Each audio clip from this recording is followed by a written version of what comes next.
Hi friends, welcome to my channel కమ్మని అమ్మ రుచులు. ఈరోజు మనము స్వీట్ పొటాటోతోని స్వీట్ చేసుకుందాము. ఈ స్వీటు టేస్ట్ అద్భుతంగా ఉంటుంది. చిన్నపిల్లల నుండి పెద్దవాళ్ళ వరకు చాలా ఇష్టంగా తింటారు. ఈ స్వీట్ని ఎలా ప్రిపేర్ చేసుకోవాలో చూద్దాము. ఈ స్వీట్ని ప్రిపేర్ చేసుకోవటానికి ఈ సైజు 4 చిలగడ దుంపలను తీసుకున్నాను. వీటిని ప్రాంతాలను బట్టి చిలగడ దుంపలు, గెనుసుగడ్డలు, స్వీట్ పొటాటో అని పిలుస్తారు. వీటిని శుభ్రంగా కడిగి ఉడికించుకోవాలి. వీటిని ఉడికించుకోవటానికి నేను ఆవిరి కుడుము పాత్ర తీసుకున్నాను. ఆ పాత్రలో కొద్దిగా వాటర్ వేసుకొని దానిలో ప్లేట్లు పెట్టుకోవాలి. ఈ ప్లేట్లో వీటిని 2 ముక్కలుగా కట్ చేసుకొని ఒక్కొక్క దాన్ని 2 ముక్కలుగా కట్ చేసి పెడుతున్నాను. వీటిని ఇడ్లీ పాత్రలో కూడా ఉడికించుకోవచ్చు. ఏదైనా ఆవిరికి ఉడికిస్తే సరిపోతుంది. ఈ ముక్కలను ఇలా స్టవ్ మీద పెట్టి ఒక 10 నిమిషాల పాటు ఉడికించుకుంటే సరిపోతుంది. 10 నిమిషాలు అయిన తర్వాత ముక్కలు ఉడికాయో లేదో చెక్ చేసుకుందాము. ఇలా ఫోర్క్ స్పూన్తోని ఇలా చూస్తే ముక్క ఉడికిందా లేదా అని తెలుస్తుంది. ఈ ముక్కలు చక్కగా ఉడికిపోయాయి. ఇప్పుడు స్టవ్ ఆఫ్ చేసుకొని వీటిని కూల్ వాటర్లో వేసుకొని పైనున్న పొట్టు తీసుకోవాలి. వేడిగా ఉన్నప్పుడే పైనున్న పొట్టు చక్కగా వస్తుంది. ఇలా పొట్టును తీసి అన్నిటినీ ఒక ప్లేట్లో ఉంచుకొని చల్లారాక చిన్న ముక్కలుగా కట్ చేసుకోవాలి. ఇలా కట్ చేసిన ముక్కల్ని మిక్సీ జార్లో వేసుకొని మిక్సీ వేసుకోవాలి. మిక్సీ వేసుకునేటప్పుడు కొంచెం వాటర్ వేసుకొని మిక్సీ వేసుకుంటే మెత్తగా అవుతుంది.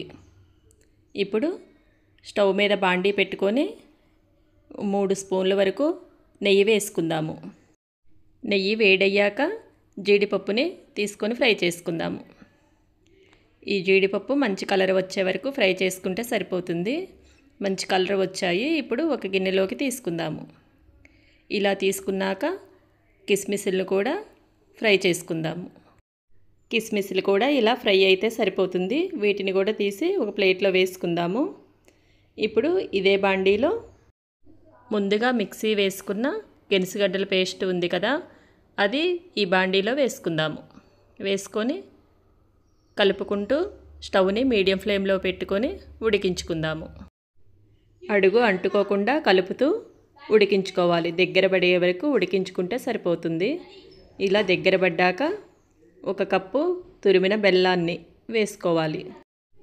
బెల్లంలో చెత్త అలాంటివి ఉన్నట్లయితే కరిగించుకొని వడకట్టుకొని వేసుకుంటే సరిపోతుంది. బెల్లం అంతా కరిగిపోయి మొత్తం మళ్ళా 2 దగ్గర పడే వరకు ఉడికించుకోవాలి. 2 కలుపుతూ అడుగంటుకోకుండా కలుపుతూ ఉడికించుకోవాలి. ఇలా ఉడికాక ఫ్లేవర్ కోసం 2 ఇలాచీలని దంచి వేస్తున్నాను. దీంతో పాటే 2 స్పూన్లు నెయ్యి కూడా వేసుకొని ఇలా గిన్నె నుండి సపరేట్ అయ్యే వరకు ఇలా ఉడికించుకుంటే సరిపోతుంది. ఇప్పుడు దీనిలో ముందుగా ఫ్రై చేసి పెట్టుకున్న డ్రై ఫ్రూట్స్ ఉన్నాయి కదా, కిస్మిస్లు, జీడిపప్పు, ఇవి కూడా వేసుకొని మొత్తం ఒకసారి కలుపుకుందాము. చూసారు కదా, కలిపేటప్పుడు గిన్నె నుండి సపరేట్ అయిపోయింది. ఇలా సపరేట్ అయితేనే స్వీటు రెడీ అయినట్టు. ఇప్పుడు దీన్ని సర్వింగ్ ప్లేట్లో సర్వ్ చేసుకుందాము. ఈ స్వీటు నోట్లో వేసుకుంటే ఇట్లే కరిగిపోతుంది. పిల్లల నుండి పెద్దవాళ్ళ వరకు చాలా ఇష్టంగా తింటారు ఈ స్వీటు. మీరు స్వీటు ఎప్పుడు తినాలనిపిస్తే అప్పుడు ఈజీగా చేసుకునే స్వీట్ ఇది.